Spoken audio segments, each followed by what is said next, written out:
मित्रों नमस्कार। Legal awareness programme. मित्रों आज का जो मेरा टॉपिक है वो है पार्टीशन ऑफ प्रॉपर्टी। मित्रों एंसेस्ट्रल प्रॉपर्टी जो होती है, दादा लाई प्रॉपर्टी जिसको पैतृक संपत्ति कहते हैं, ये जनरली जॉइंट होती है।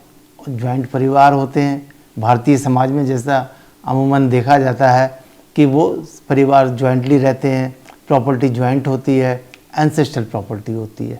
अब उसके साथ में एक ये बात होती है कि उसके जितने भी सदस्य हैं उस प्रॉपर्टी में, जितने हिस्सेदार हैं जिनको कि लीगल उनका हिस्सा बनता है, उसमें से अगर कोई सदस्य ये चाहे कि भाई मेरा हिस्सा अलग कर दो, जैसी भी परिस्थिति हो, तो मैं उसको डिवीज़न करना चाहता हूँ कि भाई मेरा हिस्सा आप इस प्रॉपर्टी में अलग कर दें, जिससे कि मैं उसको अपने अलग करके इस्तेमाल कर सकूँ। तो उसको क्या करना पड़ेगा और उसका हिस्सा कैसे अलग हो सकता है, आज जो हम चर्चा करेंगे उसका मेन इशू यही है। तो मित्रों क्या है कि अगर कोई एंसेस्ट्रल प्रॉपर्टी में, जॉइंट प्रॉपर्टी में अगर कोई सदस्य अपना हिस्सा अलग करना चाहता है तो उसको क्या करना पड़ेगा, उसको एक पार्टीशन सूट फाइल करना पड़ेगा। और इसके लिए सारी जो ज़रूरत हैं, जो एसेंशियल्स हैं, जो शर्तें हैं, रिक्वायरमेंट्स हैं, उनको मैं अभी वन बाई वन आपके सामने रखूँगा। इससे ये पता चल जाएगा कि अगर जॉइंट फैमिली में, जॉइंट प्रॉपर्टी में कोई हिस्सेदार अपना हिस्सा अलग करना चाहता है तो उसको किस तरह से आगे बढ़ना है। तो पहली बात तो ये कि उसको एक पार्टीशन सूट फाइल करना पड़ेगा। अब पार्टीशन सूट फाइल करने के लिए जो मैंने इसको पार्ट में डिवाइड कर दिया, तो पहला नंबर ये आता है कि पार्टीशन के लिए ये तय करना ज़रूरी है कि जो वो प्रॉपर्टी है वो एंसेस्ट्रल प्रॉपर्टी, पैतृक संपत्ति, दादा लाई संपत्ति होनी चाहिए और जॉइंट प्रॉपर्टी होनी चाहिए। एंसेस्ट्रल प्रॉपर्टी होनी चाहिए और जॉइंट प्रॉपर्टी होनी चाहिए। पहली शर्त तो इसकी ये आ गई कि इसके बिना वो ये अपना हिस्सा अलग नहीं कर सकेगा। तो पहला तो ये साबित करना है।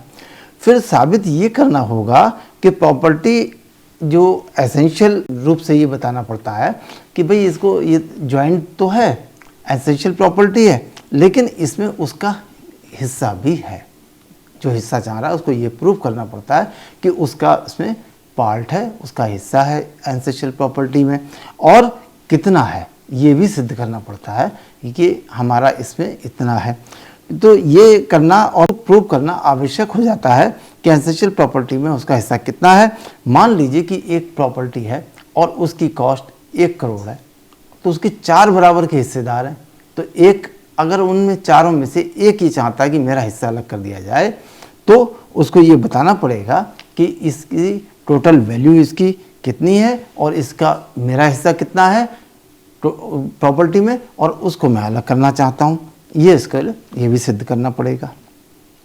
उपरोक्त के लिए उसको क्या करना पड़ेगा कि इसमें एक वंशावली बनानी पड़ेगी, पूरा एक चार्ट बनाना पड़ेगा। वो चार्ट क्या बताएगा, क्या सिद्ध करेगा कि इस प्रॉपर्टी को इस आदमी ने खरीदा, उसके बाद इन 2 लोगों में बटी, उसके बाद इन 4 में बटी, और उसके बाद यहाँ पर जो है वो वादी का हिस्सा बनता है, इसलिए उसका इतना हिस्सा बनता है। तो एक चार्ट पूरी वंशावली का उसको डिस्प्ले करना पड़ेगा और उसको अपने सूट में साथ में लगाना पड़ेगा, जिससे कि कोर्ट को ये क्लियर कर सके कि ये प्रॉपर्टी इस आदमी ने खरीदने के बाद इस तरह से चलती हुई यहाँ पर आई है और इसमें वादी का इतना हिस्सा है।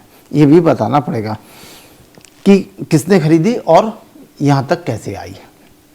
अब इसका जो नेक्स्ट जो एसेंशियल पॉइंट है वो ये कि पार्टीशन करने की, वो केवल अपने हिस्से की पार्टीशन करने की मांग कोर्ट से कर सकता है। ये नहीं कि संपूर्ण पार्टीशन करने की मांग करे। वो कैसे? वो इसलिए कि जैसे इसमें 4 भाई हैं, 3 लोग तो ज्वाइंटली रहना चाहते हैं कि हम मिल करके रहेंगे, भाई ज्वाइंट परिवार के साथ में रहेंगे, उस प्रॉपर्टी को ज्वाइंटली यूज़ करेंगे। एक ये चाहता है कि नहीं मेरा हिस्सा अलग कर दो। तो वो जो भी चाहता है वो केवल अपने हिस्से का जितना उसका शेयर आ रहा है उसी के लिए वो पार्टीशन सूट फाइल कर सकता है। ये नहीं कह सकता कि पूरी प्रॉपर्टी को इक्वल बांट दिया जाए। ये बड़ी इंपॉर्टेंट बात है। जो केवल अपने शेयर के लिए, अपने हिस्से के लिए ही वो पार्टीशन सूट दाखिल कर सकता है। कहने का तात्पर्य यह है कि कोई भी एसेंशियल प्रॉपर्टी में अपना हिस्सा अलग करने की मांग कर सकता है, वो ये मांग नहीं कर सकता कि पूरी प्रॉपर्टी का ही पार्टीशन कर दिया जाए, क्योंकि प्रॉपर्टी में जैसा मैंने बताया उसका हिस्सा अलग कर देने के बाद अन्य हिस्सेदार ज्वाइंट रूप से, संयुक्त रूप से रहना चाहते हैं। तो अब इसके बाद नेक्स्ट शर्त क्या आ गई, ये नेक्स्ट आया एसेंशियल पॉइंट कि प्रॉपर्टी के डॉक्यूमेंट्स को भी फाइल करना जरूरी है। अब प्रॉपर्टी के डॉक्यूमेंट्स में क्या, अगर वो जो अपना हिस्सा अलग कराना चाहता है ज्वाइंट प्रॉपर्टी में से, तो उसको ये बताना पड़ेगा, जैसे मैंने बताया पहले कि उसको एक अपनी वंशावली का चार्ट देना पड़ेगा। इसी तरह से जो उसके ज़मीन के या प्रॉपर्टी के पेपर हैं वो पेपर भी उसको फाइल करने पड़ेंगे। अब इसके अंदर नई समस्या आती है क्या, कि जिस प्रॉपर्टी में उसको अपना हिस्सा लेना चाहते हैं उस प्रॉपर्टी के डॉक्यूमेंट्स को कोर्ट में देना पड़ता है। ऐसा भी हो जाता है कि वो उसके जो प्रॉपर्टी के पेपर हैं वो किसी एक हिस्सेदार के पास हैं और वो देना नहीं चाहता कि मैं किसी को पेपर दूं तो जिससे कि वो अपना डिवीजन की मांग करे। तब ऐसी स्थिति में क्या हो, तो ऐसी स्थिति में ये तब ये स्पष्ट करना आवश्यक है कि पार्टीशन का, अगर वो पार्टीशन सूट फाइल करता है तो ये जरूरी नहीं है कि उस प्रॉपर्टी के ओरिजिनल डॉक्यूमेंट हो, उसकी फोटोकॉपी से भी उसका काम चल सकता है, सर्टिफाइड कॉपी से भी काम चल सकता है। लेकिन ऐसी स्थिति भी आ जाती है क्या, क्योंकि प्रॉपर्टी एंसेस्ट्रल है, पुरानी प्रॉपर्टी चली आ रही है, तो ये भी आ सकती है कि उसके पास फोटोकॉपी भी ना हो। तब क्या करें, तब फोटोकॉपी के लिए वो कंसर्निंग तहसील में उस सरकारी दफ्तर में जहाँ पे वो दस्तावेज हैं वहाँ से उसकी एक कॉपी ले सकता है। उस कॉपी को लेकर के वो पार्टीशन सूट फाइल कर सकता है। बिना डॉक्यूमेंट्स के पार्टीशन सूट फाइल नहीं होता है। अब इसमें एक बात ये आ जाती है कि अगर ओरिजिनल पेपर्स किसी अन्य सदस्य के पास हैं और वो नहीं देना चाहता, ये तो पता है कि इनके पास हैं, वो नहीं देना चाहता, तो पार्टीशन सूट के दौरान एक एप्लीकेशन देकर कोर्ट से ये निर्देश दिलवा सकता है कि वो जिसके पास पेपर हैं वो ओरिजिनल पेपर कोर्ट के सामने प्रस्तुत करे। ये भी इस तरह से भी ओरिजिनल पेपर कोर्ट के सामने आ जाते हैं। नेक्स्ट इंपॉर्टेंट इशू है कि सूट में पार्टीज किसको बनाया जाए। तो जब भी पार्टीशन सूट में फाइल किया जाएगा तो उसमें उन सब लोगों को पार्टीज बनाया जाएगा जिन जिन लोगों का उस प्रॉपर्टी में हिस्सा है, जो जिनका शेयर है।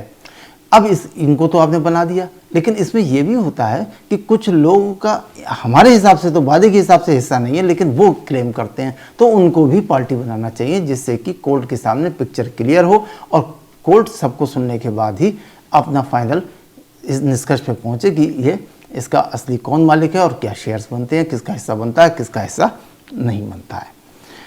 यहाँ महत्वपूर्ण बात यह है कि पार्टीशन सूट में पार्टी पक्षधार जो बनाना है उन सबको बनाना है। ये वाली बात क्लियर हो गई कि जो जो उसमें हिस्सेदार हैं या जो अपना हिस्सा उसमें क्लेम करते हैं। अब नेक्स्ट इम्पॉर्टेंट बात क्या है कि इसमें जो प्रॉपर्टी है, सपोज जितनी भी बड़ी वो प्रॉपर्टी है उसकी टोटल वैल्यूएशन कितनी है उस समय पार्टीशन सूट फाइल करते समय, उसको डिक्लेयर करना जरूरी है, पहली बात। और दूसरा, उसमें जितना हिस्सा वादी जो चाहता है पार्टीशन सूट फाइल करने वाला कि साहब मेरा इतना हिस्सा है, तो कोर्ट फीस तो केवल उतने की देगा, लेकिन ये जरूर बताना पड़ेगा कि सारी प्रॉपर्टी की कीमत कितनी है।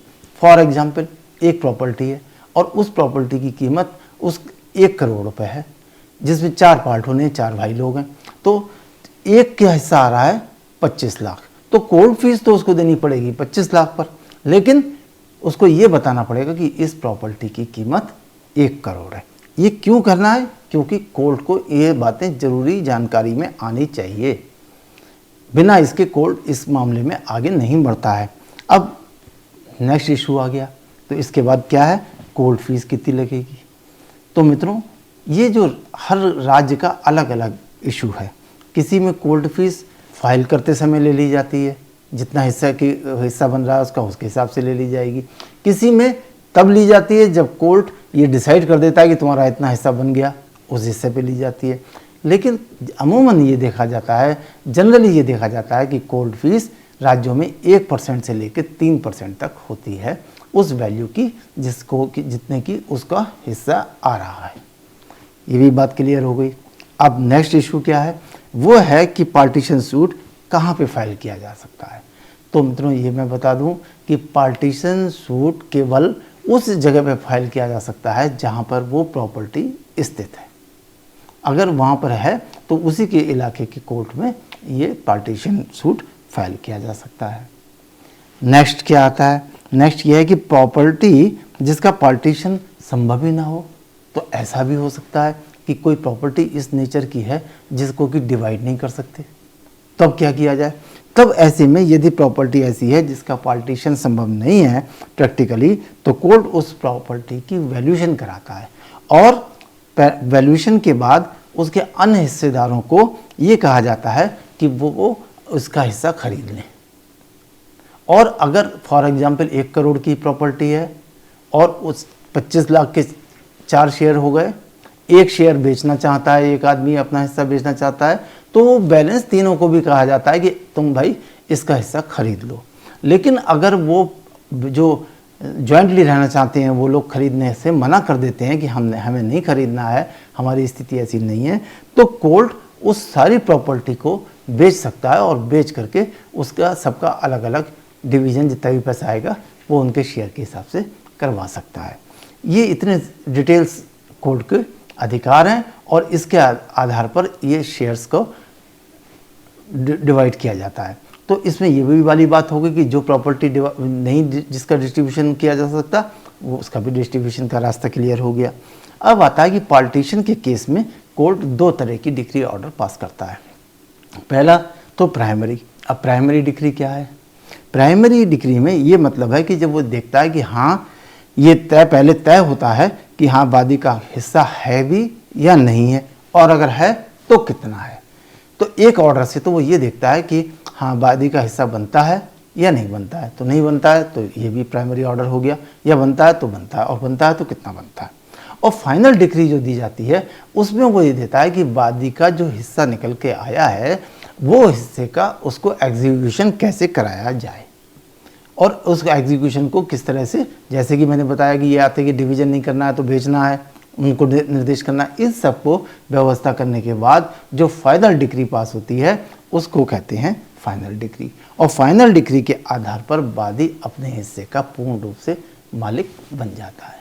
तो मित्रों कोई भी पार्टीशन अगर कराना है तो पार्टीशन सूट फाइल करना पड़ेगा, और पार्टीशन सूट के लिए जो मैंने ये शर्तें बताई, जो आवश्यकताएं बताई, जो एसेंशियल पॉइंट हैं, उन सबको कंसीडर करने के बाद उसको फाइल किया जा सकता है और उस एंसेस्ट्रियल प्रॉपर्टी जो कि ज्वाइंट है उसमें से अपना हिस्सा अलग कराया जा सकता है। मुझे उम्मीद है कि आज का ये जो मेरा वीडियो है इस सब्जेक्ट पे सारी शंकाओं का समाधान अवश्य कर देगा। नमस्कार।